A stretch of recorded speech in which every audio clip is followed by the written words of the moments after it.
హంద్రీనీవా కాలువ త్వరలోనే ప్రారంభిస్తానంటే అందులో తేడాలు ఉన్నాయంటూ సాక్షి ఒక కథనాన్ని ప్రొజెక్ట్ చేసింది. ఆయకట్టు తగ్గింపు, కాంట్రాక్ట్ వ్యయమేమో రెట్టింపు, ఆంధ్రీని 36A ప్యాకేజీలో మిగిలిన పనుల్లో మాయాజాలం జరుగుతుంది.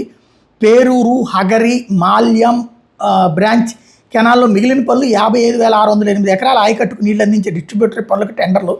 కాంట్రాక్ట్ విలువ కంటే 4.86% అధిక ధరకు 462 కోట్లకు ఎన్సీసీ కట్టబెట్టింది సర్కారు. జీఎస్టీ సెంటరేజ్ వంటి పన్నుల రూపంలో మరో 160 కోట్లు రియంబర్స్ చేస్తోంది. దాంతో మొత్తం కాంట్రాక్ట్ విలువ 622 కోట్లు అయితే 2005లో 36A ప్యాకేజీ కింద 86,000 ఎకరాలకు నీళ్ళు అందించేందుకు 93.29 కోట్లకే అప్పుడు అనుకుంటే ఇప్పుడు 600 కోట్లు అవుతున్నాయి అన్నటువంటిది.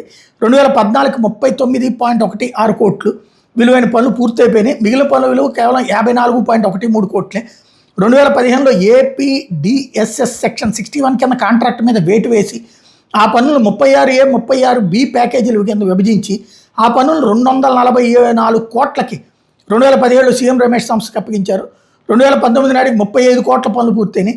మిగిలిన పనుల విలువ 209 కోట్లు. ఇప్పుడు అదే పనులకు 10,000 ఎకరాల ఆయకట్టుకు తగ్గించి మరి ఎన్సీసీకి 622 కోట్ల కట్టబెట్టారు. ఈ విధంగా దోచేస్తున్నారు అన్నటువంటి వార్తని హైలైట్ చేసింది.